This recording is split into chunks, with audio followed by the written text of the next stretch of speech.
Voici la retranscription du livre Mon véritable premier culte avec Dieu du pasteur Maël Di Coma légendaire. Bonjour bien-aimés dans le Seigneur. Bienvenue à notre grande rencontre. Dans notre centre de prière, d'adoration, de louange et d'évangélisation. Vous êtes bien au banquet royal de Coma Ministry. Au sein de notre grande assemblée portant la dénomination de la chapelle du guide chrétien encore appelée la maison du grand roi, la Sainte Bible déclare qu'à Dieu ce qui est à Dieu, et à César ce qui est à César. Voilà pourquoi nous nous plairons toujours à le rappeler.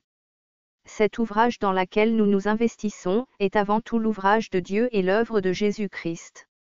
Et parce que Dieu est plein de bonté, il se choisit toujours pour chaque chantier monumental, un chef d'orchestre talentueux pour conduire ses travaux.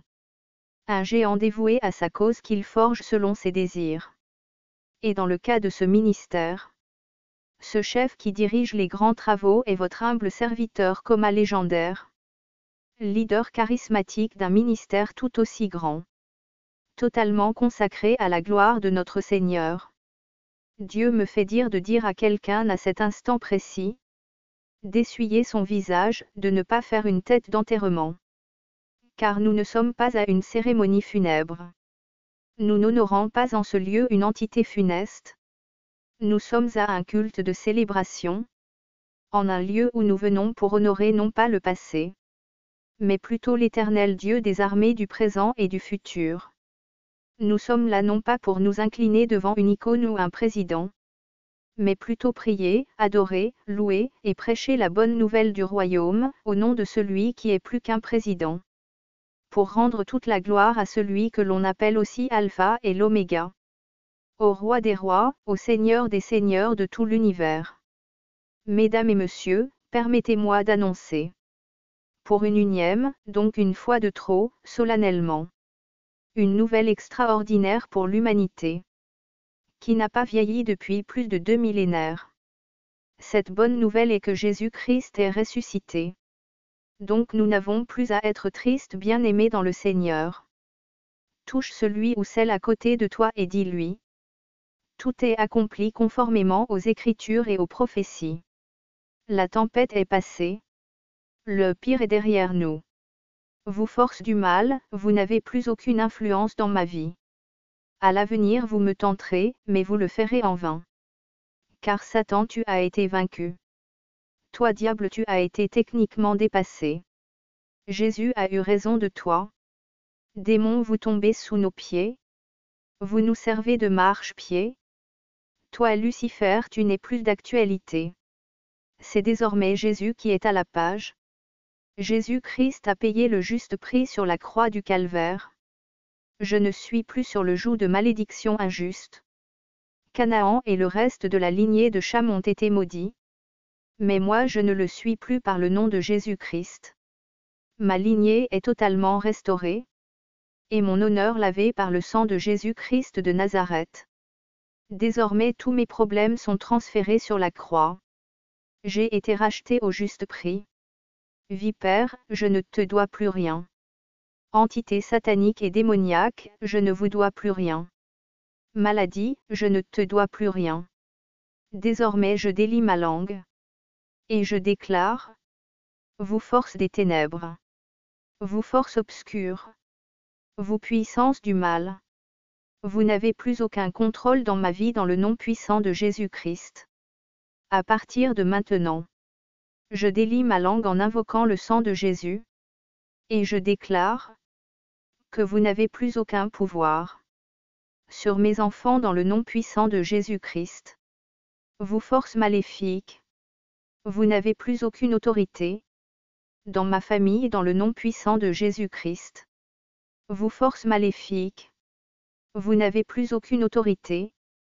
Sur mon mariage dans le nom puissant de Jésus-Christ. Vous forces maléfiques. Vous n'avez plus aucune autorité.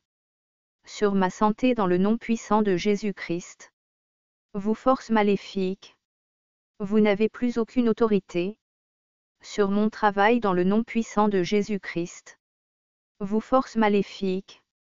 Vous n'avez plus aucune autorité.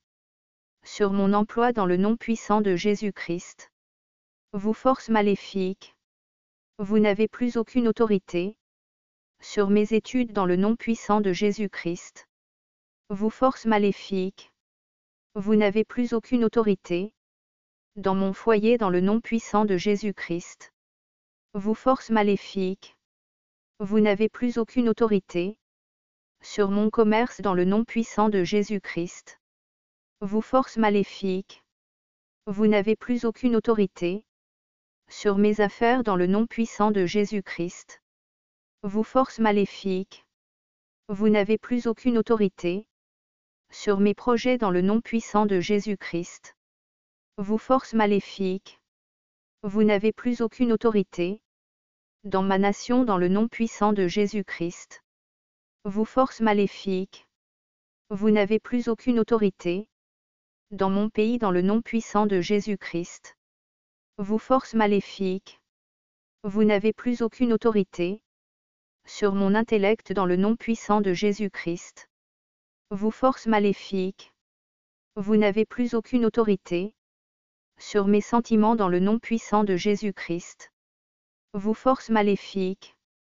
Vous n'avez plus aucune autorité sur mes sens dans le nom puissant de Jésus-Christ.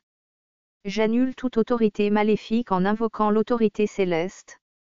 Je révoque toute autorité maléfique et invoque celle de mon Père qui est dans les cieux et dont le nom est sanctifié au nom de Jésus-Christ de Nazareth. Je proclame l'échec dans la vie de ceux qui vous combattent et le succès dans votre vie. Si tu dis Amen, bien Dieu te fait rentrer dans le processus de la réussite et condamne tes ennemis à une défaite sanglante et totale. Bien-aimés, je suis très heureux d'être parmi vous aujourd'hui, mais surtout en joie car ce matin, vous et moi nous allons partager un message puissant et glorieux venant de la part du Seigneur Jésus, qui aura l'occasion de booster votre mental, mais aussi de vous permettre de doper votre croissance spirituelle par la grâce de Dieu. Pour ma part, vous êtes au bon endroit, au bon moment. Et je crois que si vous êtes ici ce matin, ce n'est certainement pas le fruit du hasard. Si vous êtes ici ce matin, c'est que Dieu avait prévu cela. Dieu avait déjà écrit cela quelque part. Ce qui s'accomplit maintenant n'est donc que le résultat de la pensée divine. Pour ma part, vous êtes déjà largement bénis, avant même que je ne le déclare de ma bouche. Vous êtes des hommes et des femmes spéciales aux yeux de Dieu, voilà pourquoi le Dieu de la Bible vous fera grâce ce matin au nom puissant de Jésus-Christ. Pour ma part, parmi vous il y a des rois et des reines, parmi vous il y a des princes mais aussi des princesses.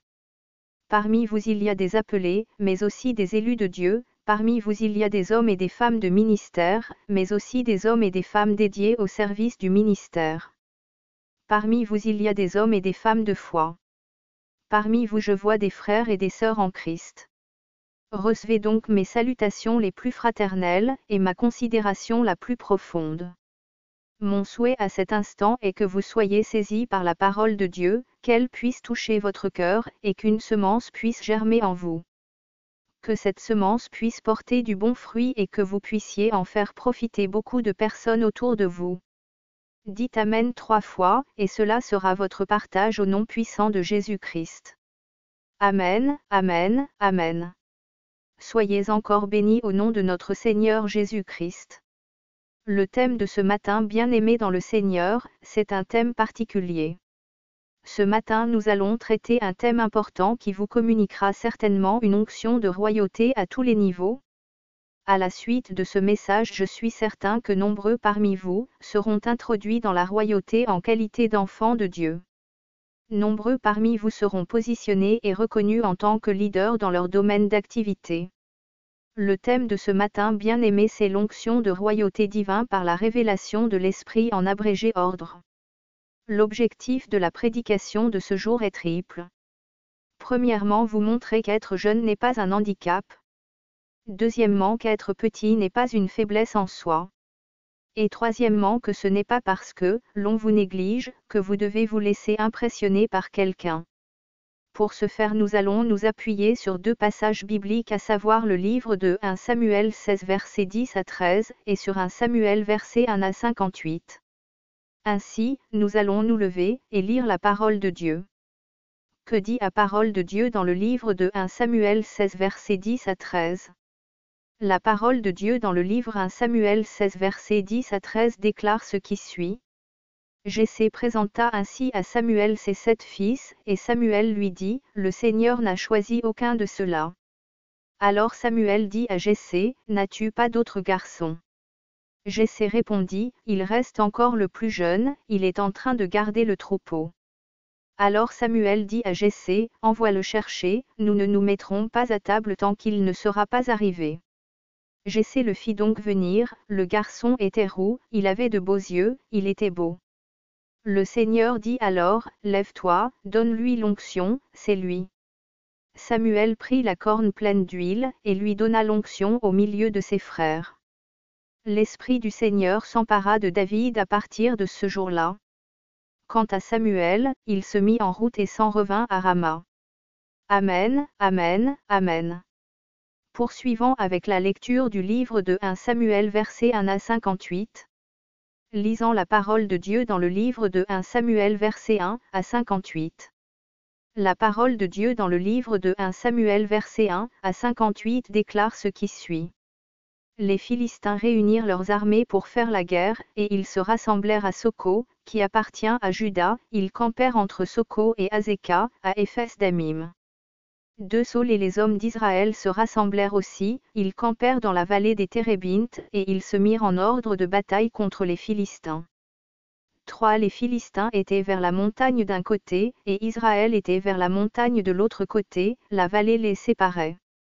4. Un homme sortit alors du camp des Philistins et s'avança entre les deux armées.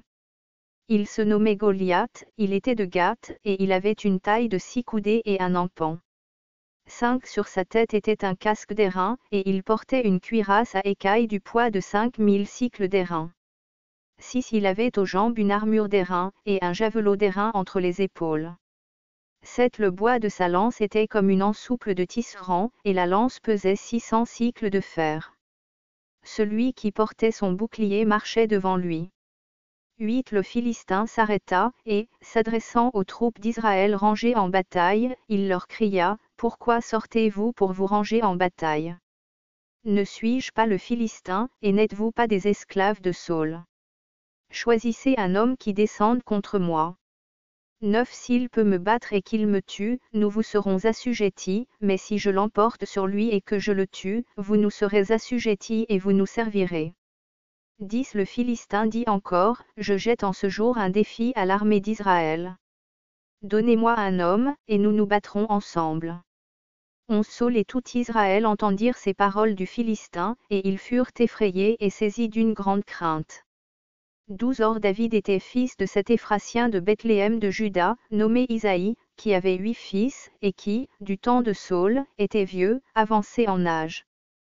13. Les 3 fils aînés d'Isaïe avaient suivi Saul à la guerre, le premier-né de ces 3 fils qui étaient partis pour la guerre s'appelait Eliabé, le second Abinadab, et le troisième Shamma. 14. David était le plus jeune. Et lorsque les 3 aînés eurent suivi Saul, 15. David s'en alla de chez Saul et revint à Bethléem pour faire paître les brebis de son père. 16. Le Philistin s'avançait matin et soir, et il se présenta pendant 40 jours. 17. Isaïe dit à David, son fils, Prends pour tes frères cet épha de grains rôtis et ces 10 pains, et cours au camp vers tes frères. 18. Porte aussi ces 10 fromages au chef de leurs milliers. Tu verras si tes frères se portent bien, et tu m'en donneras des nouvelles sûres. 19. Ils sont avec Saul et tous les hommes d'Israël dans la vallée des Térébintes, faisant la guerre aux Philistins. 20. David se leva de bon matin. Il laissa les brebis à un gardien, prit sa charge, et partit, comme Isaïe le lui avait ordonné. Lorsqu'il arriva au camp, l'armée était en marche pour se ranger en bataille et poussait des cris de guerre. 21. Israël et les Philistins se formèrent en bataille, armée contre armée. 22. David remit les objets qu'il portait entre les mains du gardien des bagages, et courut vers les rangs de l'armée. Aussitôt arrivé, il demanda à ses frères comment ils se portaient. 23. Tandis qu'il parlait avec eux, voici, le Philistin de Gath, nommé Goliath, s'avança entre les 2 armées, hors des rangs des Philistins. Il tint les mêmes discours que précédemment, et David les entendit. 24. À la vue de cet homme, tous ceux d'Israël s'enfuirent devant lui et furent saisis d'une grande crainte. 25 Chacun disait, avez-vous vu s'avancer cet homme? C'est pour jeter à Israël un défi qu'il s'est avancé. Si quelqu'un le tue, le roi le comblera de richesses, il lui donnera sa fille, et il affranchira la maison de son père en Israël. 26 David dit aux hommes qui se trouvaient près de lui, que fera-t-on à celui qui tuera ce Philistin, et qui ôtera l'opprobre de dessus Israël? Qui est donc ce Philistin, cet incirconcis, pour insulter l'armée du Dieu vivant? 27 Le peuple, répétant les mêmes choses, lui dit, c'est ainsi que l'on fera à celui qui le tuera. 28 Éliabé, son frère aîné, qui l'avait entendu parler à ces hommes, fut enflammé de colère contre David. Et il dit, pourquoi es-tu descendu, et à qui as-tu laissé ce peu de brebis dans le désert? Je connais ton orgueil et la malice de ton cœur. C'est pour voir la bataille que tu es descendu. 29 David répondit, qu'ai-je donc fait? Ne puis-je pas parler ainsi? 30 Et il se détourna de lui pour s'adresser à un autre, et fit les mêmes questions. Le peuple lui répondit comme la première fois. 31 Lorsqu'on eut entendu les paroles prononcées par David, on les répéta devant Saül, qui le fit chercher. 32 David dit à Saül, que personne ne se décourage à cause de ce Philistin. Ton serviteur ira se battre avec lui. 33 Saül dit à David, tu ne peux pas aller te battre avec ce Philistin, car tu es un enfant, et il est un homme de guerre dès sa jeunesse. 34 David dit à Saül, ton serviteur faisait paître les brebis de son père. Et quand un lion ou un ours venait en enlever une du troupeau, 35 Je courais après lui, je le frappais, et j'arrachais la brebis de sa gueule. S'il se dressait contre moi, je le saisissais par la gorge, je le frappais, et je le tuais. 36 C'est ainsi que ton serviteur a terrassé le lion et l'ours, et il en sera du Philistin, de cet incirconcis, comme de l'un d'eux, car il a insulté l'armée du Dieu vivant. 37 David dit encore, l'Éternel, qui m'a délivré de la griffe du lion et de la patte de l'ours, me délivrera aussi de la main de ce Philistin. Et Saül dit à David, va, et que l'Éternel soit avec toi. 38 Saül fit mettre ses vêtements à David, il plaça sur sa tête un casque d'airain, et le revêtit d'une cuirasse. 39 David ceignit l'épée de Saül par-dessus ses habits, et voulut marcher, car il n'avait pas encore essayé. Mais il dit à Saül, je ne puis pas marcher avec cette armure, je n'y suis pas accoutumé. Et il s'en débarrassa. 40 Il prit en main son bâton, choisit dans le torrent 5 pierres polies, et les mit dans sa gibecière de berger et dans sa poche. Puis, sa fronde à la main, il s'avança contre le Philistin. 41 Le Philistin s'approcha peu à peu de David, et l'homme qui portait son bouclier marchait devant lui. 42 Le Philistin regarda, et lorsqu'il aperçut David, il le méprisa, ne voyant en lui qu'un enfant, blond et d'une belle figure. 43 Le Philistin dit à David, suis-je un chien, pour que tu viennes à moi avec des bâtons? Et, après l'avoir maudit par ses dieux, 44 Il ajouta, viens vers moi, et je donnerai ta chair aux oiseaux du ciel et aux bêtes des champs. 45 David dit aux Philistins, tu marches contre moi avec l'épée, la lance et le javelot, et moi, je marche contre toi au nom de l'Éternel des armées, du Dieu de l'armée d'Israël, que tu as insulté. 46 Aujourd'hui l'Éternel te livrera entre mes mains, je t'abattrai et je te couperai la tête, aujourd'hui je donnerai les cadavres du camp des Philistins aux oiseaux du ciel et aux animaux de la terre. Et toute la terre saura qu'Israël a un Dieu. 47 Et toute cette multitude saura que ce n'est ni par l'épée ni par la lance que l'Éternel sauve. Car la victoire appartient à l'Éternel. Et il vous livre entre nos mains. 48 Aussitôt que le Philistin se mit en mouvement pour marcher au-devant de David, David courut sur le champ de bataille à la rencontre du Philistin. 49 Il mit la main dans sa gibecière, y prit une pierre, et la lança avec sa fronde, il frappa le Philistin au front, et la pierre s'enfonça dans le front du Philistin, qui tomba le visage contre terre. 50 Ainsi, avec une fronde et une pierre, David fut plus fort que le Philistin, il le terrassa et lui ôta la vie, sans avoir d'épée à la main. 51 Il courut, s'arrêta près du Philistin, se saisit de son épée qu'il tira du fourreau, le tua et lui coupa la tête. Les Philistins, voyant que leur héros était mort, prirent la fuite. 52 Et les hommes d'Israël et de Juda poussèrent des cris, et allèrent à la poursuite des Philistins jusque dans la vallée et jusqu'aux portes d'Écron. Les Philistins blessés à mort tombèrent dans le chemin de Charaïm jusqu'à Gath et jusqu'à Écron. 53 Et les enfants d'Israël revinrent de la poursuite des Philistins, et pillèrent leur camp. 54 David prit la tête du Philistin et la porta à Jérusalem, et il mit dans sa tente les armes du Philistin. 55 Lorsque Saül avait vu David marcher à la rencontre du Philistin, il avait dit à Abné, chef de l'armée, de qui ce jeune homme est-il fils, Abné? Abné répondit, aussi vrai que ton âme est vivante, ô roi. Je l'ignore. 56 Informe-toi donc de qui ce jeune homme est fils, dit le roi. 57 Et quand David fut de retour après avoir tué le Philistin, Abné le prit et le mena devant Saül. David avait à la main la tête du Philistin. 58 Saül lui dit, de qui es-tu fils, jeune homme? Et David répondit, je suis fils de ton serviteur Isaïe, Bethléemite. Bien-aimés dans le Seigneur, nous avons là deux passages bibliques qui parlent de l'histoire d'un jeune homme, petit de taille et sous-estimé par les gens de son camp, mais aussi ses adversaires. Bien-aimé David était un jeune homme ordinaire, qui n'avait rien de spécial à première vue. Il n'était pas l'aîné de sa fratrie. Il n'était ni le fils d'un roi, ni le fils d'une autorité civile, militaire ou religieuse. Bien-aimés, nous pouvons lire dans les passages bibliques de 1 Samuel, que David était le fils d'un berger nommé Jessé, encore appelé Isaïe, et le dernier de ses 8 enfants. David n'était pas prédestiné à accomplir de grandes choses. Bien-aimé, David n'était pas issu d'une famille de notables ou de soldats professionnels. La Bible nous dit que David était issu d'une famille de paysans. Son père était paysan, et comme son père il avait déjà dès son plus jeune âge commencé à apprendre le métier de ce dernier. Vraisemblablement, il était prédestiné à devenir un berger comme son père. Il était donc à première vue préparé pour succéder à son père, ou marcher sur ses traces. Son père était berger, et David était censé devenir berger comme ce dernier. David était donc certainement vu comme celui qui dans la famille était le mieux placé pour endosser le manteau de son père. Rappelons que le manteau du père de David n'était pas un manteau de royauté, que le manteau du père de David n'était pas un manteau glorieux. Le manteau du père de David était un manteau de paysan. Le manteau du père de David était un manteau sur lequel on aurait pu écrire gardien de chèvres, de brebis ou de moutons. Ainsi, si David devait avoir un titre à cette époque-là, ça allait être par exemple celui de gardien de moutons, ou de gardien de chèvres.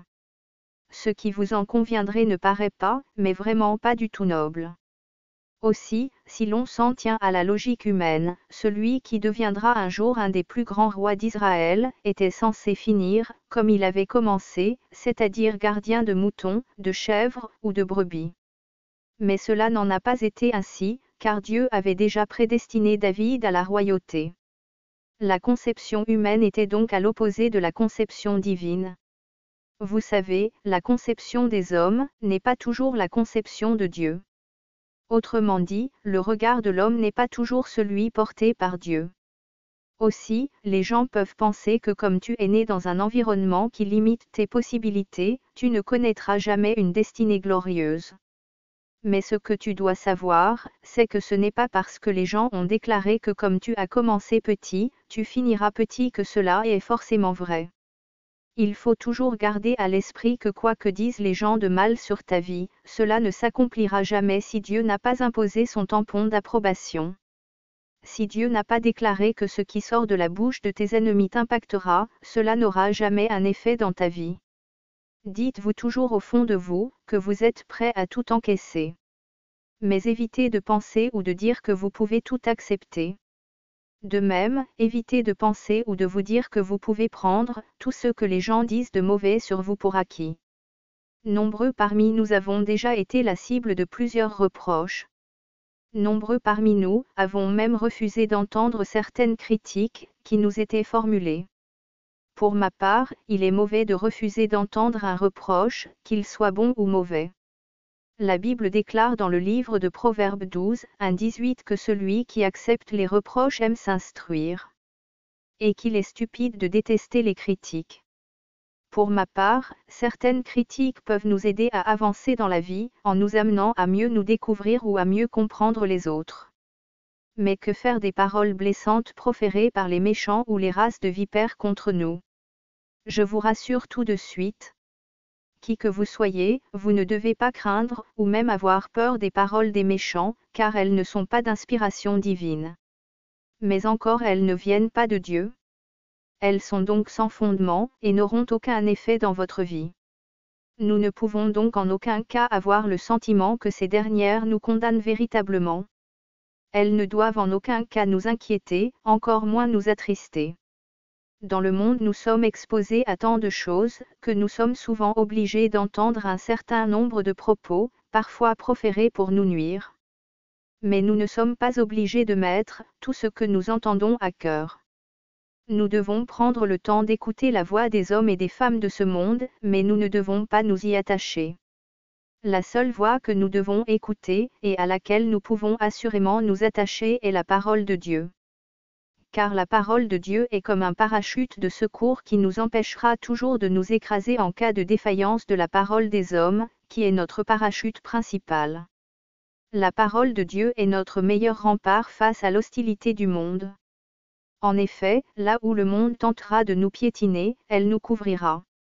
Là où le monde tentera de nous déstabiliser, elle nous soutiendra. Là où le monde tentera de vous mettre à genoux, elle vous relèvera.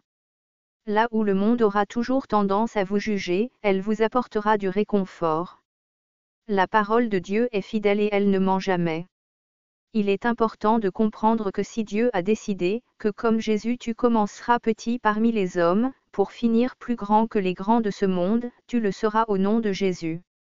Si Dieu a décidé que comme Adam tu commenceras grand, mais parce que tu te serais mal comporté tu finiras petit, crois-le ou non, cela s'accomplira que tu le veuilles ou non, car notre Dieu est un Dieu juste et bon, et ce qu'il dit de sa bouche s'accomplit toujours. Le petit David était un jeune berger. Et pour beaucoup il était censé finir berger comme son père. Mais c'était sans compter les plans de Dieu dans sa vie. Vous savez, ce n'est pas parce que votre père ou votre mère ont dit que vous finirez comme vous avez commencé, que Dieu dans le ciel approuve cela. Ce n'est pas parce que un homme ou une femme, quel que soit son titre ou son rang, ses médailles ou ses performances a déclaré, que tu finiras toujours dernier comme ceux qui t'ont précédé, que cela est forcément vrai. Mais encore ce n'est pas parce que vos parents étaient pauvres, que vous finirez pauvre. Ce n'est pas parce que vos aïeuls étaient frappés par une malédiction ancestrale, qu'il en sera de même pour vous aujourd'hui post-Christ mortem et résurrection. Mais encore, ce n'est pas parce que ton père était un marginal de la société, que toi aussi tu dois accepter d'être marginalisé par tes contemporains. Dieu n'est pas un homme, Dieu ne raisonne pas comme les hommes et les femmes de ce monde. Dieu a eu un plan pour Adam et Ève, pour Noé et ses fils, pour David, et bien d'autres, et il a également un plan pour toi aussi. Pour beaucoup d'entre nous, Dieu soulagera nos fardeaux de malheur hérités par nos parents les plus proches, et même nos ancêtres. Dans ma vision je vois Dieu essuyer des larmes sur plusieurs visages marqués, apaiser des cœurs meurtris, briser des liens de malédiction ancestrale. Défaire des personnes, des personnalités, et même des personnages du manteau de l'opprobre, les laver personnellement, les parfumer avec aisance, et les revêtir d'un manteau de gloire. Ce manteau, c'est le manteau de la seconde maison qui sera plus grand, et plus somptueux que le manteau de la première maison. Bien-aimé, Dieu me met à cœur de te dire que le manteau de ton Père sur la terre, n'est pas forcément celui que tu dois porter jusqu'à la fin de ta vie terrestre. Comprenez-vous ce langage? Pouvez-vous prendre conscience de ces paroles? Pouvez-vous seulement y croire même juste un instant? Pouvez-vous vivre ces paroles? Voulez-vous expérimenter la réalité de cette pensée de l'Esprit de Dieu? Si oui, il vous suffit d'y croire et vous verrez la gloire de Dieu se manifester dans votre vie, et la vie de votre famille. Dites oui d'une voix ferme et sincère, et vous verrez ce que Dieu fera pour vos proches et pour votre nation, pour votre maison et la maison de vos enfants. Dites oui Seigneur, je veux me défaire du manteau des derniers, pour que tu m'habilles du manteau des premiers, et vous verrez comment Dieu vous ôtera le manteau de la honte ou des derniers, et vous revêtira d'un manteau glorieux et puissant. Le manteau des derniers mes bien-aimés c'est le manteau du vaincu, le manteau des derniers bien-aimés, c'est le manteau des vendus, le manteau des derniers bien-aimés, c'est le manteau des esclaves, des colonisés et des néocolonisés. Mais le manteau de premier mes bien-aimés c'est le manteau de ceux et celles, qui sont la tête et jamais la queue. Le manteau des premiers bien-aimés, c'est le manteau des leaders, mon frère, ma sœur c'est le manteau de ceux et celles qui vont de victoire en victoire, de succès en succès, de gloire en gloire. Serviteurs et servantes de l'Éternel notre Dieu. Sachez que le manteau des premiers, c'est le manteau de ceux et celles qui ont été oints par Dieu, ou ont reçu une forte onction de royauté à un moment de leur vie. Notamment ceux et celles qui comme David ont été appelés à sortir du service de la bergerie, pour être introduits au service du ministère, avant d'être placés à la tête d'un ministère. Ceux qui comme David sont par la grâce de Dieu passés du statut de gardien de moutons, à celui de gardien de la vision du temple de l'Éternel notre Dieu. Je parle aussi de ceux qui comme David, fils de Jessé ont répondu présent à un rendez-vous prophétique provoqué, non pas par le temps ou les circonstances, mais par celui qui est le véritable maître du temps et des circonstances à l'échelle de l'univers. À ceux et celles qui ont à un moment de leur vie, su répondre à un rendez-vous du donner et du recevoir à la dimension du surnaturel. Vous savez bien aimés, il y a des rendez-vous et des rendez-vous. Il y a des rendez-vous que vous pouvez vous permettre de manquer. Ces rendez-vous ne sont pas capitaux pour votre vie. Autrement dit, ce ne sont pas des rendez-vous qui peuvent rendre votre vie meilleure, ou encore faire de vous un homme ou une femme meilleure. Ce sont des rendez-vous qui peuvent être adroitement qualifiés de rendez-vous banaux, routiniers ou sans véritablement aucune importance. Cependant, il y a aussi une autre sorte de rendez-vous, qui peuvent être appelés des rendez-vous décisifs, car déterminants pour notre vie et l'accomplissement de notre destinée. Ces rendez-vous ne sont pas à négliger. Mieux, ils sont fortement à prendre en considération. La Bible nous relate dans le livre de 1 Samuel 16 un épisode de l'histoire de David, futur roi d'Israël. La Bible nous dit que la maison de Jessé avait été visitée par un invité de marque, qui venait de la part du Seigneur notre Dieu. Cet invité bien-aimé était le prophète Samuel. Le prophète Samuel bien-aimé dans le Seigneur, n'était pas un homme ordinaire aux yeux de Dieu. Le prophète Samuel bien-aimé, n'était certainement pas une personnalité méconnue du peuple d'Israël à cette époque. Le prophète Samuel bien-aimé était un serviteur de Dieu, et pas des moindres. Et cela bien-aimé vraisemblablement Jessé le savait. C'est la raison pour laquelle il a ouvert les portes de sa maison à Samuel, et l'a reçu de manière spéciale. Jessé a manifesté une grande hospitalité envers Samuel, qui fut, rappelons-le en ce temps-là, le dernier juge d'Israël et le premier prophète du peuple de Dieu, voir Acte 3 verset 24, Acte 13 verset 20. Parce que Jessé savait certainement qui était Samuel, il a répondu aux questions de Samuel. C'est parce que Jessé savait qui était Samuel, qu'il a répondu favorablement aux différentes demandes formulées par le prophète de l'Éternel, et qu'il n'en a visiblement contesté aucune. Dans 1 Samuel 16 versets 10 à 13, Samuel après avoir passé en revue les 7 premiers fils de Jessé, se rendit compte que parmi eux aucun n'avait l'étoffe du futur roi d'Israël. Après avoir passé en revue les 7 premiers fils de Jessé, Samuel se rendit compte que parmi les enfants de Jessé, nul ne portait les signes caractéristiques du choisi de Dieu qui devait remplacer Saül. Mais après sa rencontre avec le plus jeune des 8 fils de Jessé, le plus petit de taille, mais surtout de toute évidence le moins considéré, le prophète Samuel reconnut tout de suite qu'il avait en face de lui, le choisi selon le cœur de Dieu. Bien-aimé, dans ce passage de 1 Samuel versets 10 à 13, nous pouvons lire que David répondait à un certain nombre de caractéristiques physiques. Les plus frappants pour le père de David, c'était probablement sa jeunesse notoire ou son âge. Les caractéristiques les plus évidentes pour le père de David ce fut aussi certainement la fonction qu'il exerçait régulièrement ou sa classe sociale. Autrement dit, pour le père de David appelé Jessé, le fait que David était le plus jeune de ses frères le rendait systématiquement inqualifiable aux yeux de Dieu. C'est-à-dire que pour Jessé, Dieu ne pouvait certainement pas porter son regard sur le dernier de ses fils, et se détourner de ses aînés, qui avaient à ses yeux peut-être une meilleure expérience de la vie, et donc devaient forcément avoir plus d'éligibilité à la course au trône royal. Bien-aimé, Jessé était probablement un bon père, qui aimait tous ses enfants. Mais il n'avait pas les yeux spirituels, pour reconnaître la grandeur en David. Il ne pouvait donc pas voir ce que Samuel cherchait. Mieux, il ne savait pas ce que Samuel savait. Précisons que Samuel savait ce qu'il cherchait, c'est pourquoi il dit à Jessé une fois que son regard eut croisé ceux de ses 7 premiers fils présentés par Jessé en premier lieu, que le Seigneur n'a choisi aucun de ceux-là. Samuel savait ce qu'il voulait voir. C'est pourquoi il posa la question à Jessé de savoir, n'as-tu pas d'autres fils ? Samuel savait de quelle maison devait sortir le futur roi choisi par Dieu selon le cœur, pour régner sur son peuple. Samuel qui avait les yeux spirituels savait que c'est des entrailles d'un certain David, que naîtra celui qui avait été annoncé comme le prince de paix. Samuel connaissait qu'il reconnaîtra au premier coup d'œil, celui qui avait été choisi par Dieu pour régner sur son peuple. C'est pourquoi, le prophète demanda qu'on aille chercher David, là où il se trouvait pour le présenter à lui dans les plus brefs délais. Mais quels sont les principaux traits caractériels du futur roi d'Israël appelé David, du point de vue du prophète Samuel ? Mais encore, quels sont les principaux aspects caractéristiques du futur roi d'Israël ? En étudiant bien le livre de 1 Samuel, on se rend compte que David était vu sous 3 angles, ou 3 dimensions par le prophète Samuel. Le premier angle d'incidence est celui de la couleur de son enveloppe corporelle. En effet, bien-aimé, la Bible nous dit que David, le futur roi d'Israël, était roux.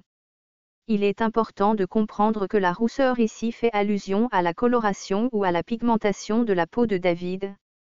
Mais qu'est-ce qui se cache derrière cette réalité ?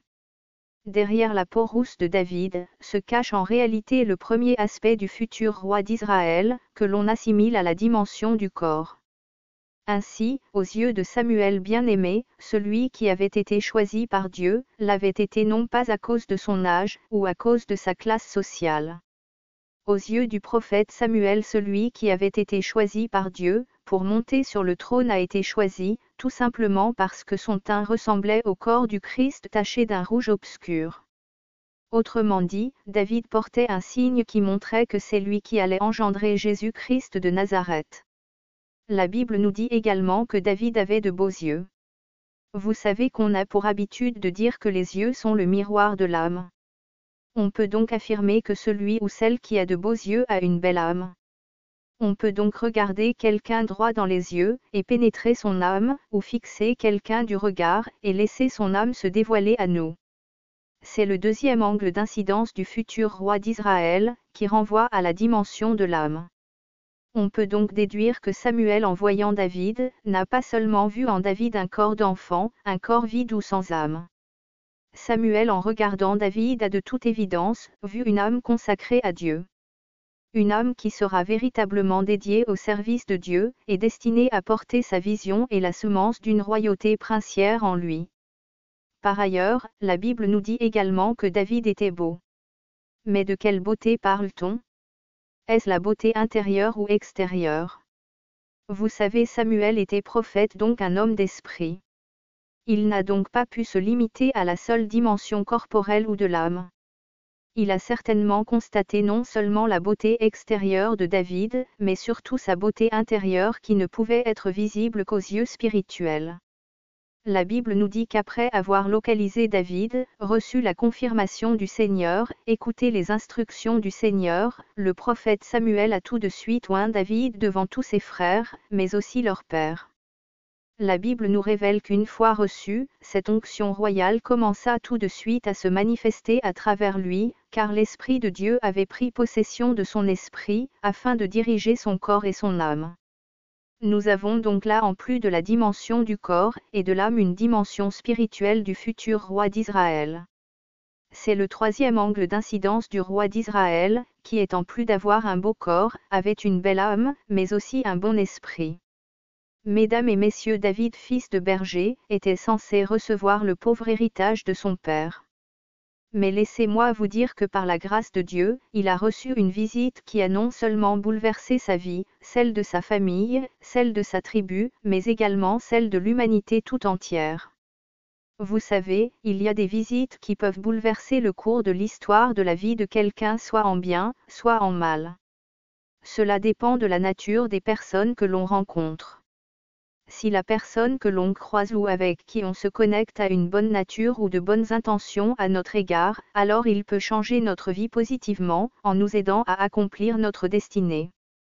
Mais si la personne a une mauvaise nature ou de mauvaises intentions envers nous, alors il peut transformer notre vie en véritable cauchemar, voire véritable enfer. C'est pourquoi nous devons savoir quelle est la nature ou les intentions des personnes que l'on rencontre sur notre chemin, mais encore prendre conscience de l'impact qu'ils ou elles peuvent avoir dans notre vie. Aussi, si nous rencontrons de bonnes personnes, elles peuvent influencer positivement notre existence. Par contre, si nous rencontrons de mauvaises personnes, elles peuvent affecter notre vie de façon négative.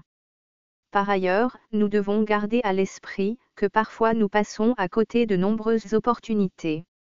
Non pas parce que nous n'avons pas rencontré les bonnes personnes, mais parce que nous nous sommes mal comportés envers elles d'une manière ou d'une autre. Toutes les fois où nous avons fait cela, nous sommes passés à côté d'une occasion extraordinaire, qui aurait pu nous tirer vers les hauteurs. De même, toutes les fois où nous nous sommes rendus coupables de notre mauvais comportement envers des personnes, des personnalités ou personnages bienveillants, nous avons perdu leur confiance, et nous nous sommes plus fait du tort, que nous leur avons fait du mal à eux. Pouvons-nous seulement dénombrer combien de fois nous nous sommes fait du tort, parce que nous n'avons pas affiché le bon comportement au bon moment, et face à de bonnes personnes? Savons-nous seulement combien de fois nous avons raté d'être bénis, à cause de notre mauvais comportement envers un véritable envoyé de Dieu, ou un de ses oints? Et même pouvons-nous dire combien de fois nos enfants ont raté d'être bénis, parce que nous avons mal parlé d'un serviteur ou d'une servante de Dieu? Savons-nous seulement qu'aujourd'hui encore, nombreux parmi nous sommes régulièrement visités par l'Esprit de Dieu, mais restons de marbre devant sa présence? Par ailleurs, combien parmi nous sommes insensibles aux visitations divines, ou aux appels du Seigneur Jésus-Christ, qui veut seulement nous communiquer de multiples bénédictions, parmi lesquelles une forte onction de royauté, comme celle reçue et portée par David. Beaucoup diront qu'ils n'ont jamais rencontré Jésus-Christ, encore moins croisé le prophète Samuel. Et même, qu'aucun serviteur ou servante de Dieu ne leur a jamais proposé de leur communiquer une onction de royauté. Tant bien même cela aurait été fait, certains diront qu'ils ne sont pas David. Autrement dit, ce n'est pas parce que cela est arrivé à David que cela peut leur arriver à eux. Vous savez, comme vous au fond de moi, je sais que je ne suis pas David.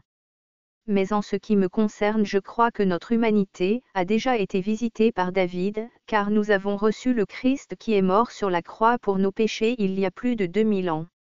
Vous savez, je prends conscience que je ne suis peut-être pas directement de la lignée de David, mais je crois que par David j'ai reçu Jésus-Christ dans ma vie. Ce Jésus, fils de David, qui a été envoyé sur terre par Dieu, pour apporter le salut à notre humanité.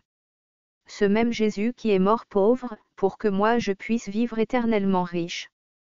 Ce Jésus qui règne aujourd'hui dans les cieux, près du Père dans toute sa splendeur.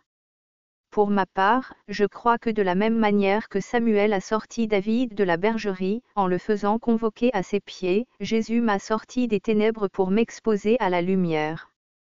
Alors que comme David, je vivais dans l'ombre de mes frères et de mes sœurs biologiques, mais aussi par alliance, Dieu a suscité le Prince de paix, afin qu'il me communique une onction de royauté, que je pourrai par la suite transmettre à mes enfants. Comme David, il est certain que nombreux d'entre vous ont longtemps été mis en arrière-plan dans leur famille, dans leur quartier, dans leur lieu d'apprentissage, dans leur travail. Nombreux parmi vous se sont tant de fois sentis marginalisés, ou sentis comme des laissés pour compte de la société. Mais laissez-moi vous dire ceci, que même si vous avez été mis de côté, ou écarté de la voie de la royauté par négligence, ou par méconnaissance, retenez que Dieu peut et va changer cela. L'Esprit de Dieu me fait dire, de te dire à toi qui m'écoutes intérieurement, qu'à l'heure où je parle, tu es peut-être comme David au commencement de sa vie, jeune, petit et négligé. Que tu appartiens sans doute à une classe considérée comme inférieure. Que plusieurs personnes ont même souvent eu tendance à te négliger ouvertement ou à te mépriser publiquement. Oui, toi qui m'écoutes à ce moment précis, laisse-moi te dire que tu n'es pas n'importe qui. Certes, tu es peut-être jeune en âge, petit par la taille et n'as jamais réalisé de grands exploits reconnus comme tels, mais tu as un esprit de grandeur en toi que Dieu compte bien te révéler. De même, laisse-moi te dire que Dieu va t'utiliser dès maintenant pour accomplir de grandes choses dans ce monde.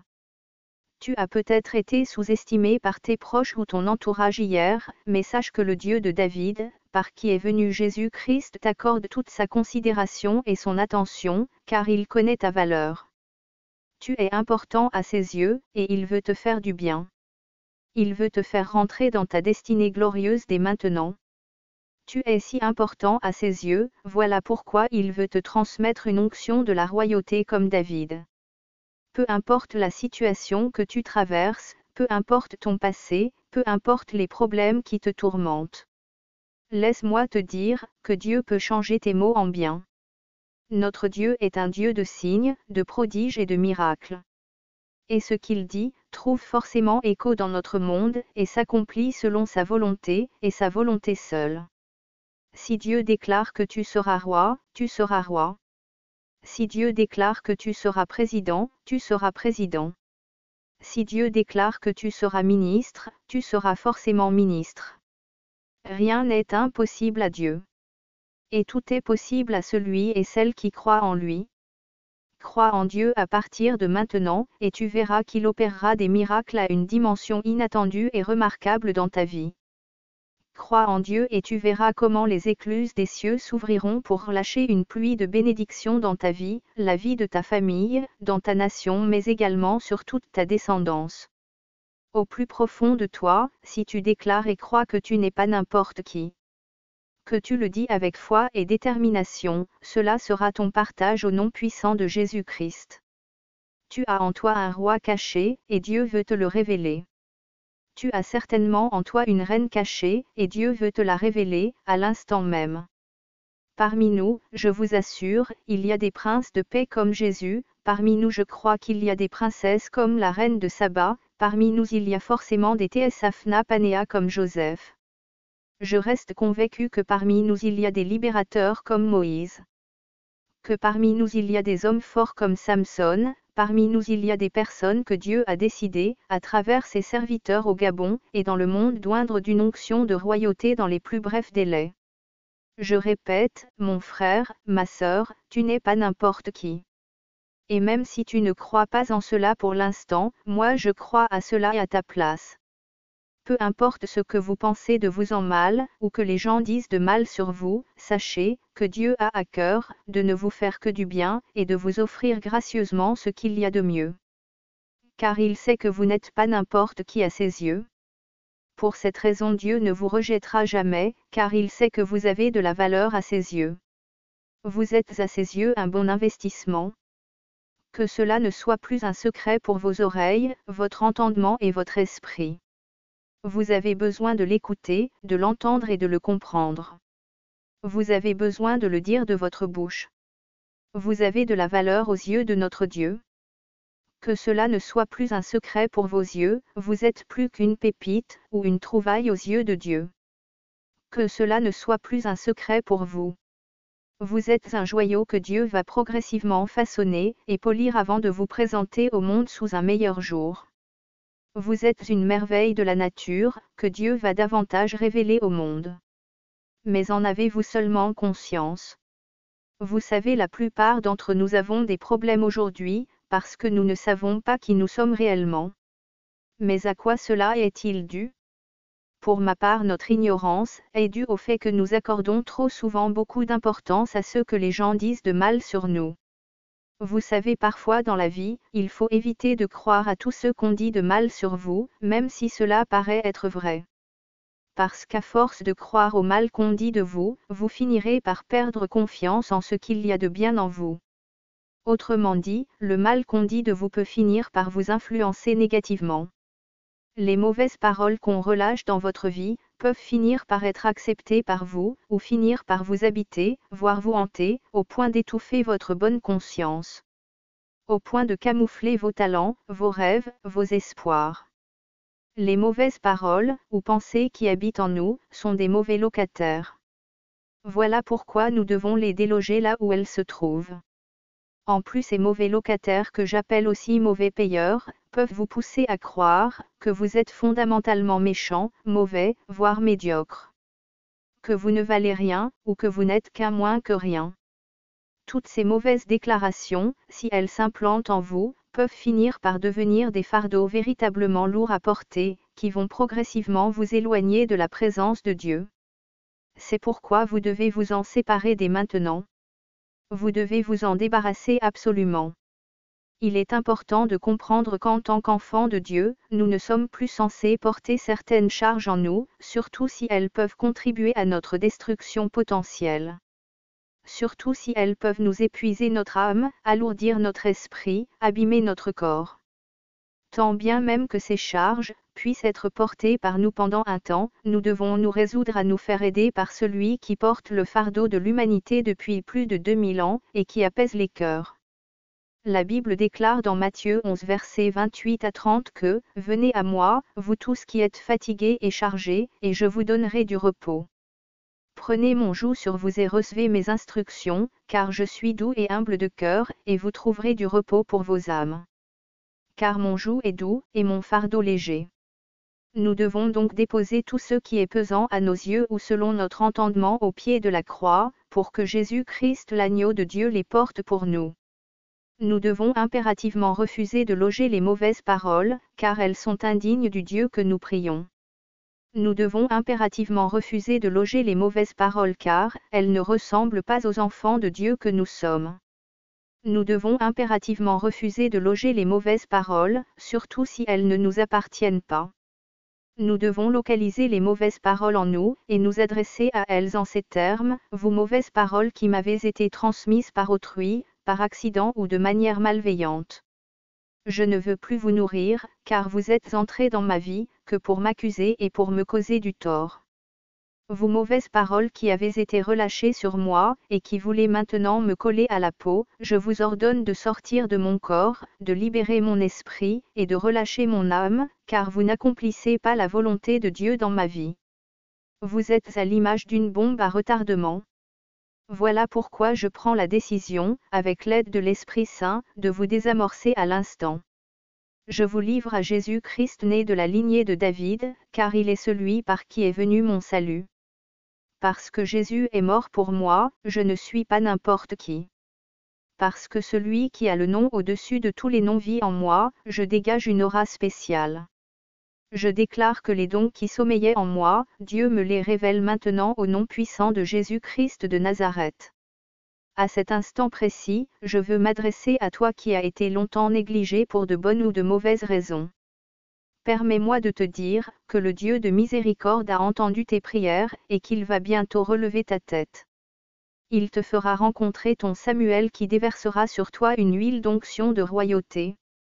Dis bien Amen, et cela sera ton partage à la seconde même où je parle au nom puissant de Jésus-Christ de Nazareth.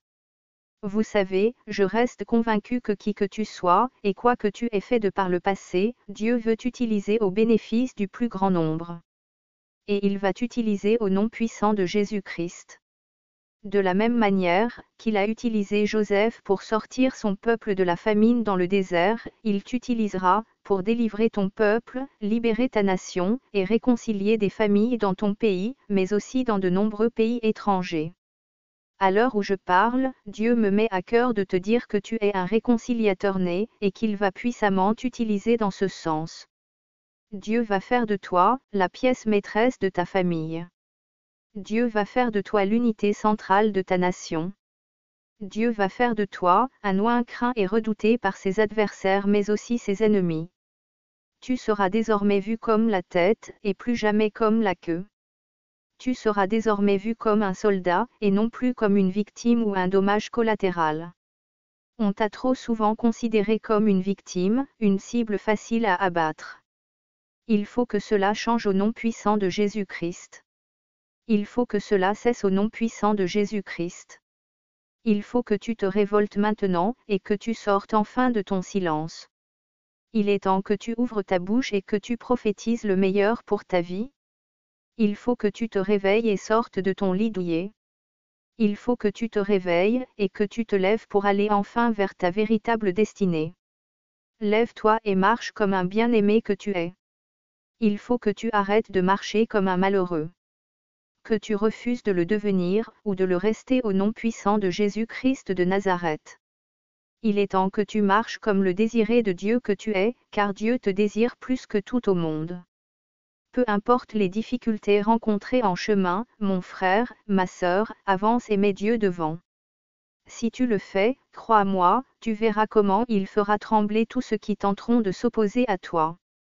Si tu le fais sincèrement, tu verras comment il terrassera tous tes ennemis, mais aussi tous tes adversaires. Si tu le fais, tu verras clairement comment il remportera des batailles auxquelles tu participes activement. Si tu le fais, oui, tu verras comment il te fera passer du statut de tocard à celui de favori.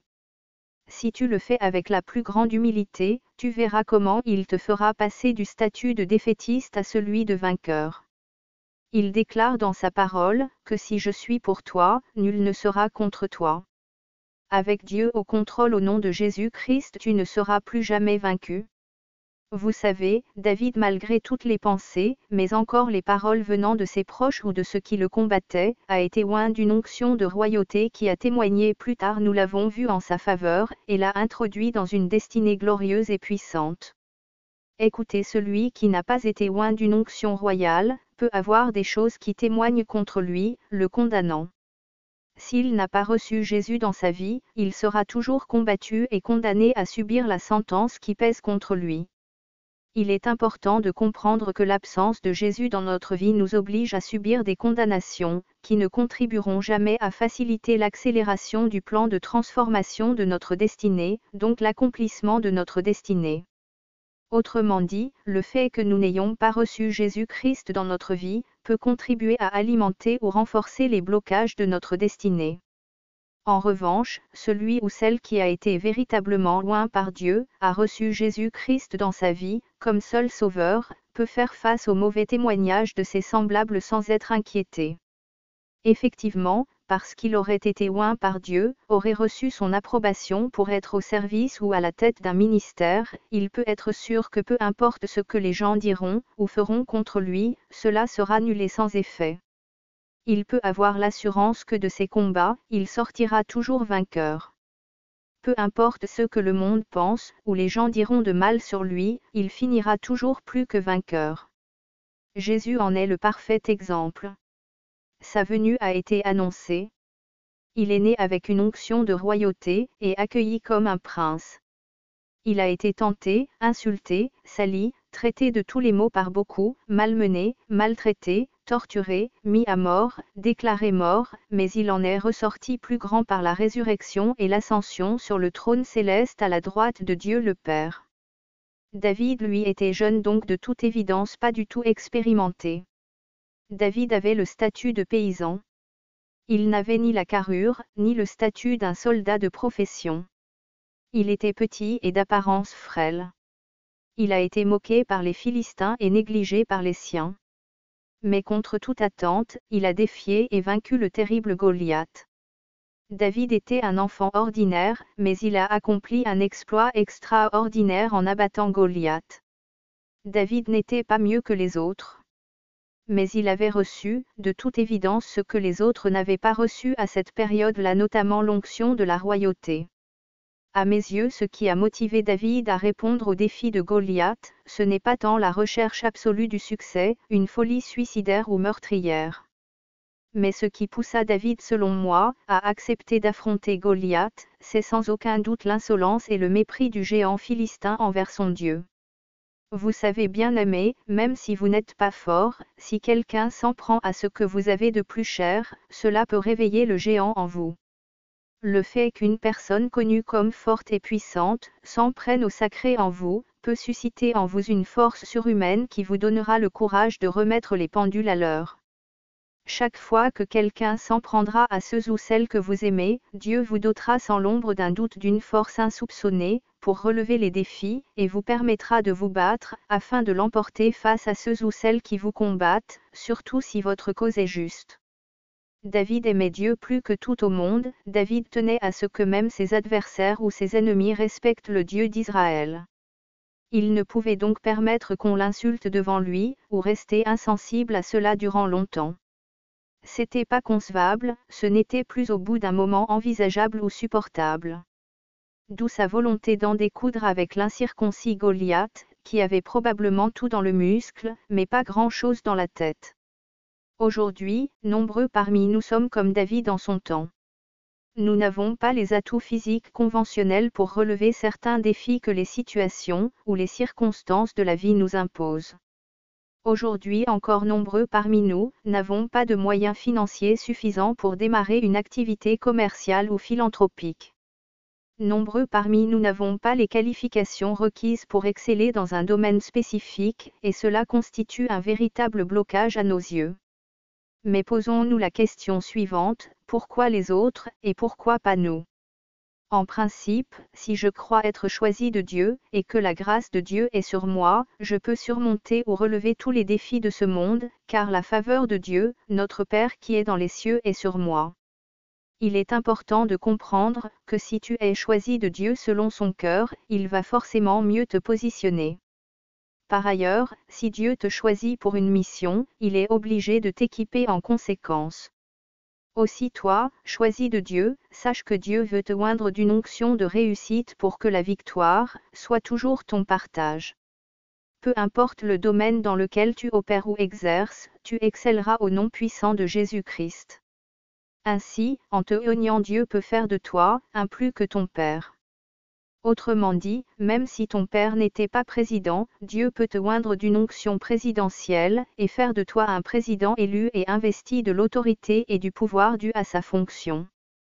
Dieu peut donc faire de toi un homme ou une femme jouissant de tous ses droits légaux et de toute sa légitimité. Même si ton père n'a jamais été ministre, Dieu peut te oindre d'une onction ministérielle, et tu seras un excellent ministre dans ton pays. Même si ton père ou ta mère n'étaient pas des autorités dans ton pays, Dieu peut te oindre d'une onction d'autorité, et ainsi faire de toi une autorité respectée et respectable dans ton pays. Même si ton père n'a jamais pu acheter un terrain, bâtir des maisons, Dieu peut faire de toi un bâtisseur, s'il te oint d'une onction de construction. Tu as du potentiel, et tu as le droit de le savoir. Je ne te connais peut-être pas personnellement, et je peux me tromper. Mais si seulement si, ce qui sort de ma bouche vient de Dieu, ce qui est déclaré dans ta vie sera ton partage au nom puissant de Jésus-Christ. Pour ma part, je ne parle pas en mon nom. Je parle au nom du Créateur du ciel et de la terre. Je parle au nom de celui qui créa l'homme à son image. Au nom de celui qui te connaissait déjà, bien avant que tu sois dans le ventre de ta mère. Je parle du Dieu de Noé, de Sem, de Cham et de Japheth. Du Dieu d'Abraham, d'Isaac, de Jacob, de Joseph et de Moïse. Mais aussi le Dieu des frères de l'Évangile. J'ai cité le prophète des nations Souala Aveli, et du pasteur Maël alias Coma légendaire, votre humble serviteur. Je parle de notre Père qui est dans les cieux, et dont le nom est sanctifié chaque jour de l'année. Je parle du Dieu des cas impossibles. Le Dieu qui a changé ma vie et qui transformera positivement la vôtre. Le Dieu qui envoya son Fils mourir sur la terre, afin qu'il accomplisse des prodiges et des miracles de son vivant, et qu'il domine sur la mort. Pour ma part, il est préférable pour toi, de croire que Dieu veut changer le cours de ta destinée, tout comme il a changé celle de David. Que Dieu veut t'investir d'une onction de royauté qui fera ta grandeur pour la gloire de son saint nom. Il l'a fait pour David, il l'a fait pour moi, et il le fera aussi pour toi, au nom puissant de Jésus-Christ. Notre Dieu est un Dieu bon et juste. Et je crois que l'onction que nous méritons nous la recevrons au nom puissant de Jésus-Christ. Pour cela, il nous suffit d'y croire. Pour finir, je voudrais clôturer mes propos avec mon témoignage. Dieu m'a mis à cœur de le partager avec vous. C'est-à-dire comment j'ai été visité et baptisé par l'ange Gabriel, il y a quelques années. C'est un témoignage qui me tient particulièrement à cœur, car il a marqué toute mon existence et changé radicalement ma vision du monde. Ce témoignage, c'est ma rencontre avec un envoyé de Dieu. Cette histoire commence en 2006 pendant la période estivale, alors que je fus allé rendre visite à ma mère dans ma ville natale, Port-Gentil, capitale économique du Gabon, comme chaque année d'ailleurs, depuis qu'elle s'était définitivement séparée de notre père. Cette nuit qui aurait dû être une nuit de sommeil ordinaire à l'image d'une personne normale, n'en fut paradoxalement pas une, comme il en était de coutume, pour moi depuis ma naissance, car en réalité le jeune garçon que je fus n'eut connu que des nuits cauchemardesques et tourmentées. Car le jeune garçon que je fus en vérité extrêmement maladif et d'une fragilité excessive. Et cela faisait passer bien évidemment des nuits blanches et des jours noirs à maman, à chaque fois qu'il m'arrivait de faire des crises. En effet, le corps médical m'ayant diagnostiqué très tôt le palud dans le sang, j'étais souvent victime de crises paludéennes durant plusieurs années, sans que l'on ne puisse me donner un traitement curatif définitif efficace. À ces crises s'ajoutait le fait que je m'évanouissais souvent subitement de manière brutale et sans explication rationnelle apparente, convaincante pour mes parents en général, et maman en particulier. Ainsi mon état de santé incertain et instable faisait que je passais plus mon temps entre les hôpitaux, les églises, les tradis praticiens, gangas, les marabouts qu'à la maison ou à l'école. Cela peut paraître étrange et inconvenant pour certains, mais qui m'auraient connu à cette époque-là, auraient forcément compris les démarches entreprises par maman, qui n'avait qu'un objectif principal, c'est celui de trouver une solution durable pour moi à tout prix, afin que je survive, afin que j'aie enfin une vie de petit garçon normal. Je fus très jeune, c'est vrai, mais je comprenais parfaitement les enjeux de cette bataille que livrait ma mère courageusement, contre vent et marée, tant avec les anomalies que les médecins m'avaient diagnostiquées, qu'avec l'esprit de mort d'alliance insoupçonnée et occulte qui réclamait ma vie au coucher mais aussi au levant, matin, midi, soir et toutes les nuits. Cela fut tellement récurrent que personnellement, mon esprit, contrairement à celui de maman, s'était déjà véritablement accommodé de cette situation, à cette vie de calvaire et d'angoisse quotidien. Mais cette nuit d'été 2006, quelque chose se passa qui bouleversa à jamais mon existence, qui changea radicalement la trajectoire de ma destinée. En effet, pendant mon sommeil partiel, durant la nuit, alors que comme quasiment toutes les nuits, je fus poursuivi par cet esprit de mort, qu'à titre de rappel, j'avais l'habitude de semer quasiment tout le temps, grâce à mon endurance, ma vitesse de pointe, mon agilité, mon énergie, ma vitalité particulière, dont je fus assez fier d'ailleurs, car elle m'avait toujours réussi. Mais ce soir-là, quelqu'un ou quelque chose avait décidé de mettre fin à mon arrogance en provoquant ma chute brutale. Une chute qui semblait les prémices d'une mort certaine. En effet, en plein songe, alors que je fuyais cet esprit de mort, mon pied heurta violemment une pierre de manière inattendue, ce qui me fit chuter automatiquement, me fit me retrouver à même le sol. Choqué, en même temps un peu perdu, une pensée me traversa alors subitement l'esprit, il m'a eu, je suis fini. Cette phrase, avec un peu de recul aujourd'hui, voulait tout simplement dire que lorsque mon cousin Karl Divassa, avec qui je dormais cette nuit-là, car nous partagions le même lit, se réveillerait au petit matin, il trouvera assurément mon corps, pâle et sans vie. Du moins pour moi, ce fut une évidence, j'en avais l'intime conviction. Il me semblait que j'avais de mon point de vue épuisé toutes mes cartes, et que la partie avec cet esprit de mort arrivait à son terme en ma défaveur. Étant donné que j'étais sûr que la mort était venue me chercher, je fis ce que je n'avais osé faire, c'est-à-dire regarder pour une ultime fois derrière moi, afin de voir enfin le visage de mon poursuivant. Ce que je vis alors, du sol où j'étais, me glaça le sang et me laissa sans voix. Je vis devant moi, durant ce songe, durant mon sommeil partiel, une créature d'un rouge mat, de taille imposante, se tenant fermement devant moi avec deux cornes immenses qui surplombaient son crâne.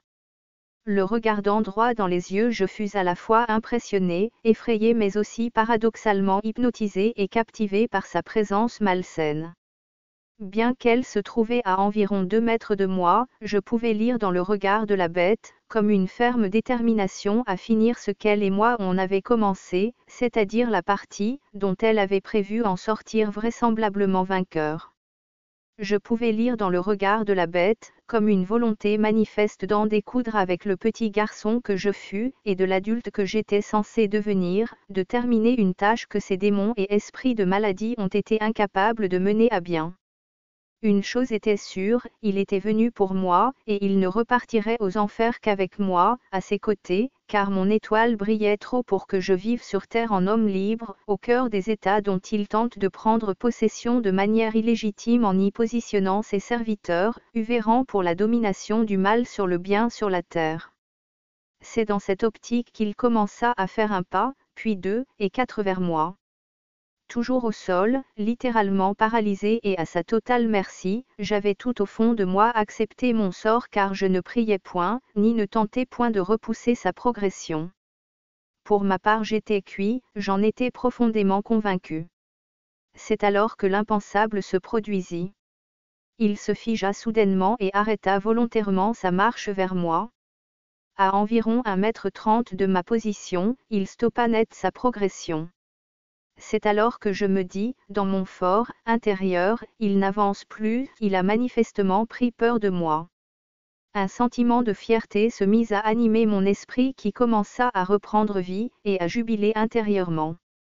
Puis, à l'instant où je commençais à me réjouir de ma supposée influence sur la bête, du bas de mon sol où j'étais accroupi, et qu'un léger sourire se dessina progressivement sur mon visage, je sentis une pression au niveau de ma main droite devant moi, qui me fit sursauter de l'intérieur de moi-même.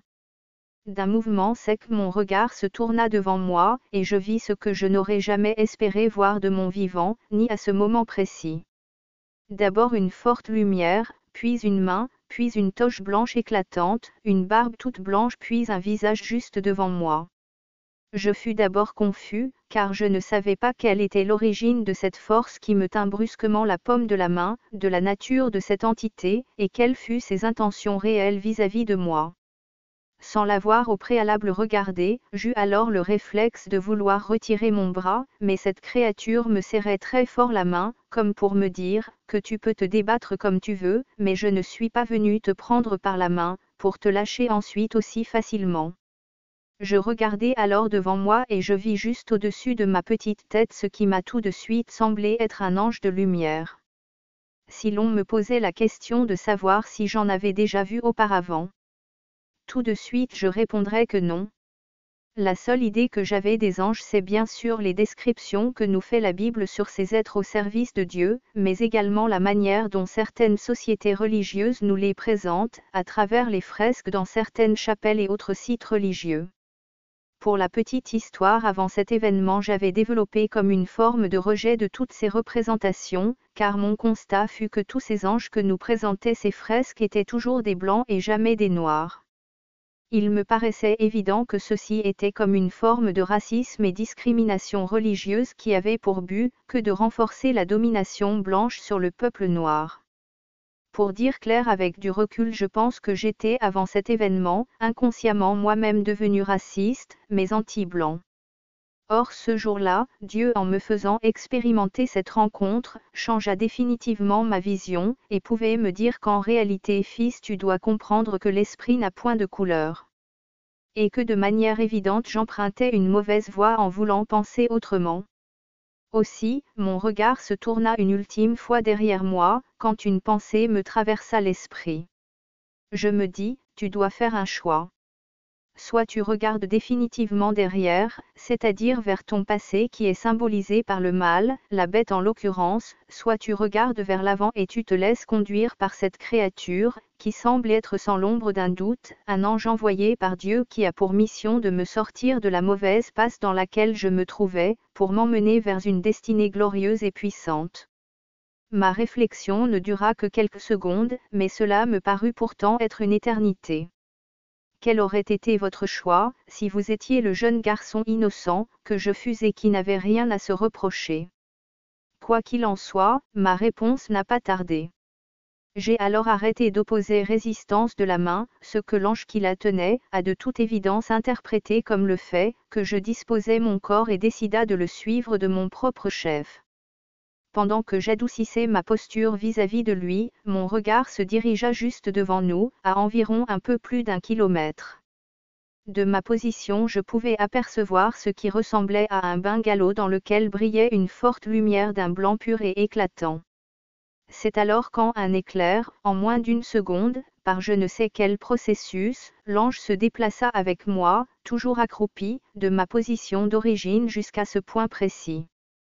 Je fus dans tous mes états, j'étais en extase car je vivais, j'en étais quasiment sûr, quelque chose d'unique, d'exceptionnel, d'extraordinaire qui changera ma vie, mon existence profonde à jamais. Et là, une fois devant la maisonnée, il me positionna juste à l'entrée. De là je pouvais clairement apercevoir une cuvette en état de lévitation, qui flottait dans l'air, juste au centre de la structure de forme circulaire, qui faisait environ 3 mètres de diamètre.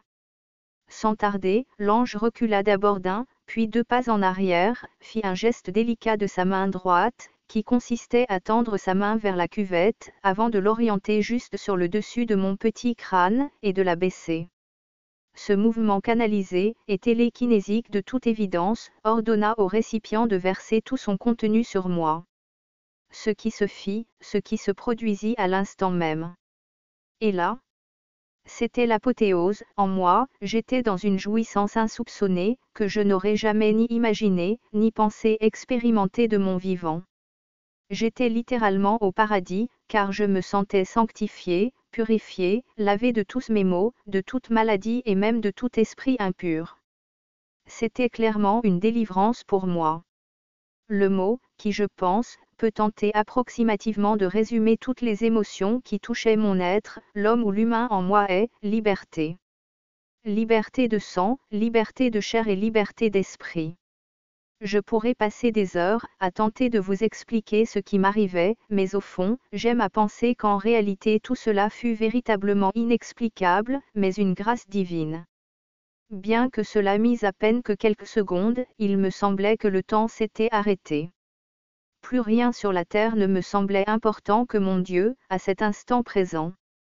Et même si je ne comprenais pas vraiment ce qui m'arrivait, je sus néanmoins que ce qui se déroulait à ce moment-là, c'était ma seconde naissance.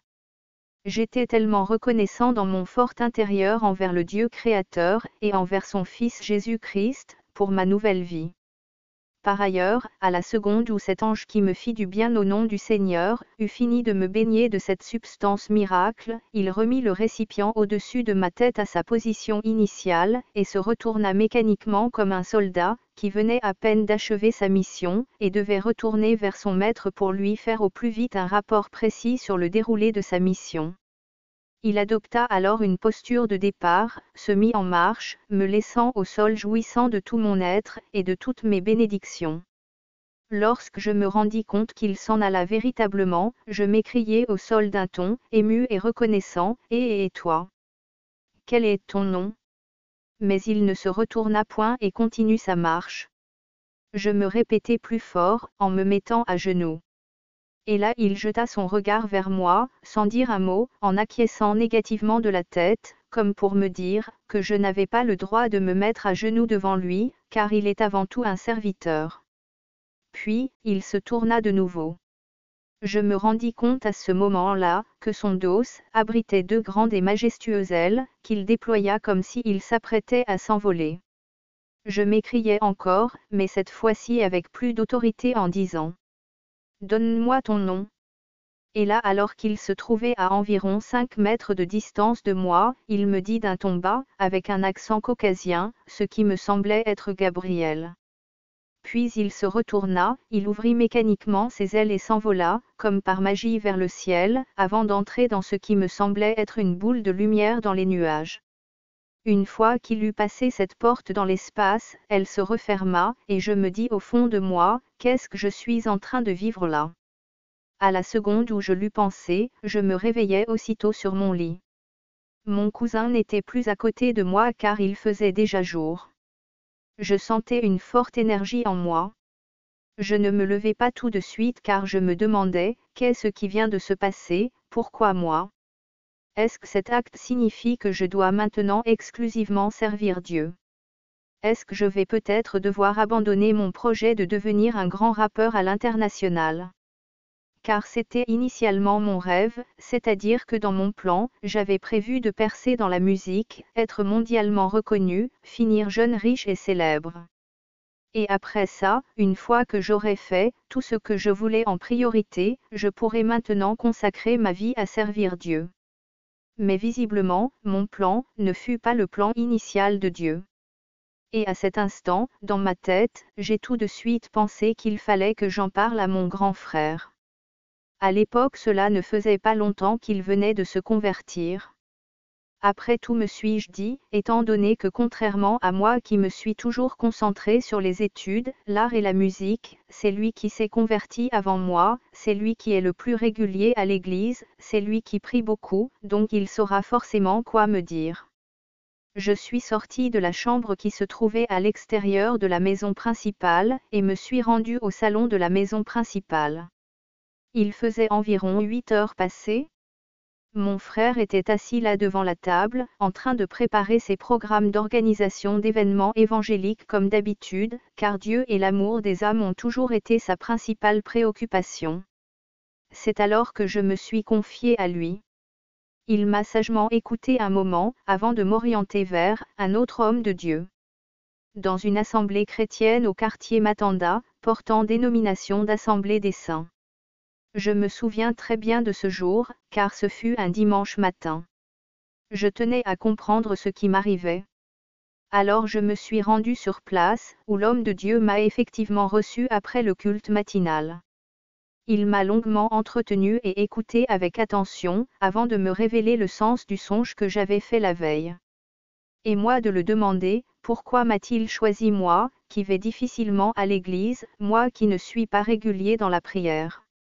Moi qui ne prêchais pas son évangile, moi encore qui ne recherchais également que la connaissance suprême du monde, et désirais avant toute chose comprendre le monde, et l'interpréter que par la science et le raisonnement rationnel.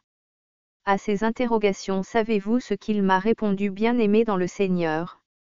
Alors même qu'il répondait à mes interrogations, j'eus comme un flash, je me remémorais mon songe, encore frais dans ma tête, notamment lorsqu'avant de s'envoler vers l'éclatante lumière dans le ciel, cet ange qui avait manifesté peu d'engouement lorsqu'il me donna son nom, me regardait en acquiesçant négativement de la tête, comme s'il voulait me dire que, tu n'es pas encore prêt. Mais prêt pourquoi, me demandai-je? Pour communiquer avec lui, ou pour aller au ciel? Prêt pourquoi? Avec le recul aujourd'hui, je me dis que peut-être, qu'il voulait juste me dire, que certes j'ai reçu mon baptême de l'esprit, mais ma transformation n'est pas encore complète, car même si cette initiation me donnait comme un sentiment de puissance et d'invincibilité, il me faudrait me montrer humble et accepter de recevoir mon baptême d'eau d'un homme de Dieu de haute dimension. Là alors mon alliance personnelle avec Dieu sera scellée en Jésus-Christ, qui est non seulement le chemin et la vérité, mais aussi l'être qui fera de moi, le maître des clés, c'est-à-dire l'une des portes d'accès d'entrée au ciel partant d'une nouvelle terre. Le deuxième événement le plus important de ma vie est certainement le jour où j'ai reçu mon baptême d'eau durant l'année 2016.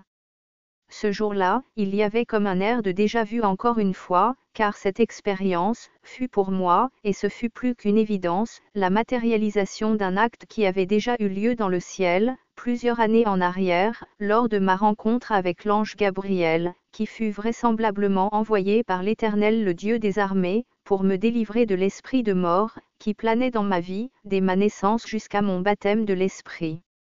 Avant de m'immerger dans l'océan, lorsque l'homme de Dieu, le prophète Souala Haveli, me posa la question de savoir si désormais j'étais enfin prêt à accepter totalement Jésus-Christ comme mon seul Sauveur, Seigneur, Maître, et ainsi de le servir en esprit et en vérité, de marcher sur ses pas, tout en contribuant à l'édification du royaume de Dieu sur la terre et dans le ciel. Je mesurais pleinement la dimension de cet acte de baptême, et de la nécessité pour moi de me conformer à la volonté de Dieu, de m'engager à son service de tout mon âme, et de tout mon être. Je n'hésitais donc pas une seule seconde à répondre par « Oui, je le veux », car je voulais vraiment sceller mon alliance avec Dieu par Jésus-Christ de Nazareth, et lui remettre enfin ma destinée entre ses mains pour qu'il en prenne le plein contrôle et qu'il me place sous son manteau protecteur. Et depuis que je suis en alliance personnelle et collective avec lui, je dois dire qu'il m'a immensément béni, et ce n'est pas encore fini. Il est mon compagnon fidèle qui ne m'a jamais abandonné quelles que soient les saisons, quel que soit le temps et les circonstances. Il m'a permis de me rapprocher de lui, et de sa connaissance universelle qui libère de tout esprit d'aliénation et de diversion.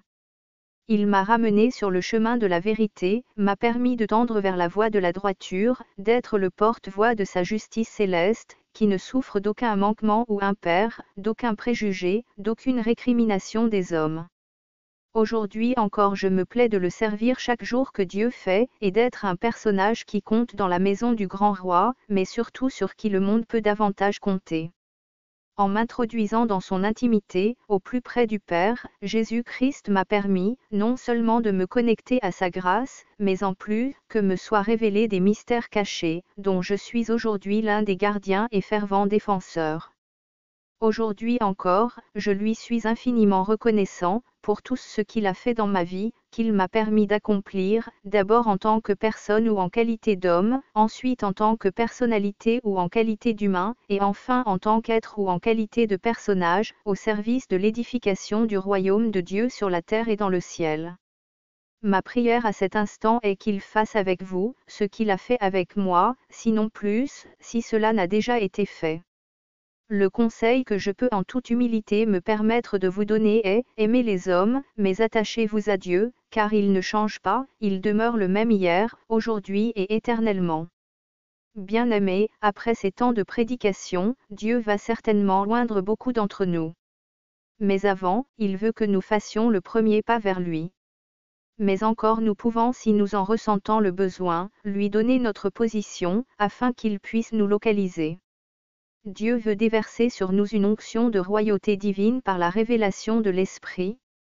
Dieu nous a appelés, et il veut que nous allions à lui. Dieu veut nous faire asseoir à la table des rois et des reines de ce monde. Dieu veut faire de toi un leader, qui marquera fortement sa génération et les générations précédentes. Dieu veut, que comme David vous engendrez une lignée, de princes de paix prônant l'amour qui régneront sur le monde. Mais également que parmi vous sortent des femmes comme Marie qui porteront une semence royale en elles. Dieu te tend la main, quitte à toi de la saisir, et de te laisser remplir de sa présence surnaturelle. Les ressources du Seigneur sont nombreuses et ses richesses abondantes dans la vie de ses serviteurs. Si tu veux en bénéficier, viens à Jésus et laisse-toi conduire par l'Esprit de Dieu, qui fera de toi pas juste un homme ou une femme d'État, mais en plus un homme ou une femme d'État de conscience.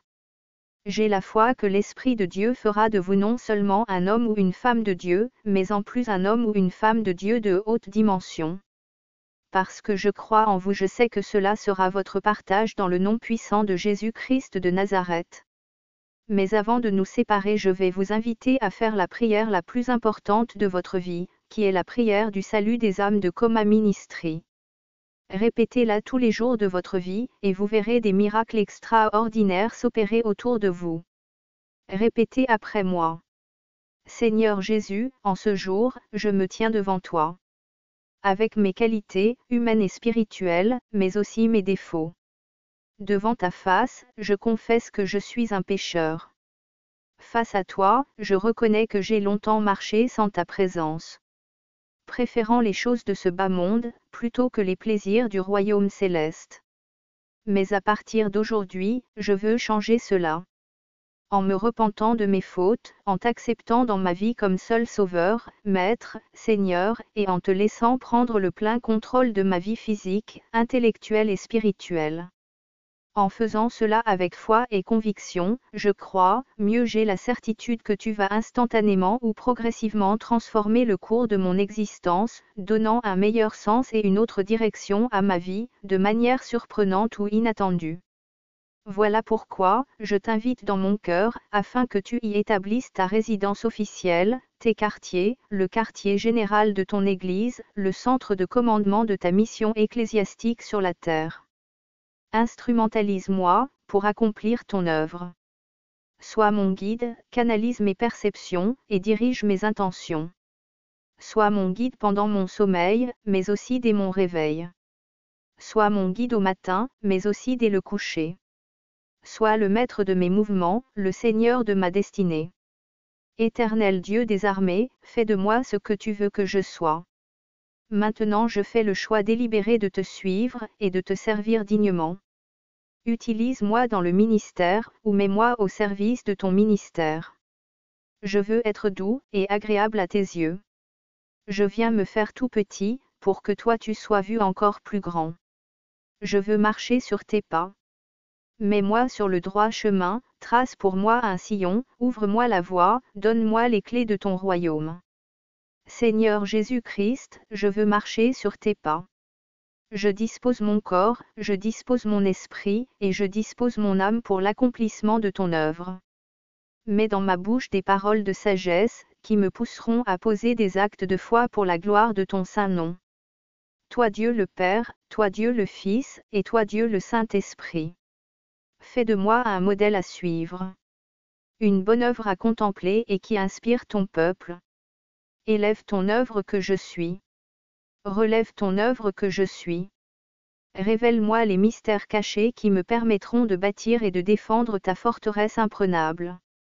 Fais de moi un homme d'état de conscience, mais surtout un homme de Dieu de haute dimension. Fais de moi une femme d'état de conscience, mais surtout une femme de Dieu de haute dimension. Fais de moi un enfant conscient et obéissant, le digne héritier de ton royaume. Éternel, toi le Dieu de gloire qui a sauvé Noé, Sem, Cham, Japheth, leur famille et les autres du déluge mondial, pour les propulser dans un nouveau monde. Que par mes pensées et mes actes ton nom soit glorifié chaque saison, chaque jour, chaque heure, chaque minute et chaque seconde. Revêt-moi de ton manteau protecteur, et de la puissance de ton Esprit Saint. Je te recommande mon cas, je te recommande ma situation, je veux te rendre le plus beau des témoignages. Seigneur Jésus, ma conversion est volontaire et totale. Mon désir de te servir clairement prononcé, donc sans équivoque et sans appel. Mon Père et mon Dieu, bénis mon âme, bénis mon esprit, et bénis mon corps. Par la parole de vie, l'instruction et la connaissance rends-moi encore plus libre. Seigneur, toi le soleil de ma vie, rayonne en moi comme jamais. Fais de moi le phare de plusieurs destinées, qui s'éteint au passage des méchants. Ô Père, humblement je me tiens devant toi, et affirme mon attachement à tes valeurs, tes principes, tes préceptes. Je me tiens devant toi et fais serment d'allégeance à ta seigneurie. Fidèlement je resterai à tes côtés, quel que soit le temps et les circonstances. Ma priorité désormais, te servir avec amour, pour la paix et dans la vérité. Dès maintenant pendant ma vie et même au-delà de la mort, au nom puissant de Jésus-Christ, Amen, Amen, Amen. Bien-aimé, si tu crois à ce qui vient d'être proclamé, si tu crois que ce qui vient d'être libéré est une réalité, et le fruit du miracle du Dieu vivant, sois déjà fortement béni. Vous qui aurez cru en ce message préparé par le pasteur Maël Combila au Carré, dit Coma le grand métaux-réformiste, membre de la cellule centrale de prière du Gabon, en son témoignage, et en la prière de repentance de ceux et celles qui ont fait le choix d'être sauvés à travers son ministère affilié au royaume de Dieu, soyez richement bénis dans le nom puissant de Jésus-Christ de Nazareth, Amen, Amen, Amen. Sur ce je vous dis bon vent, au revoir et à bientôt dans la paix de Christ.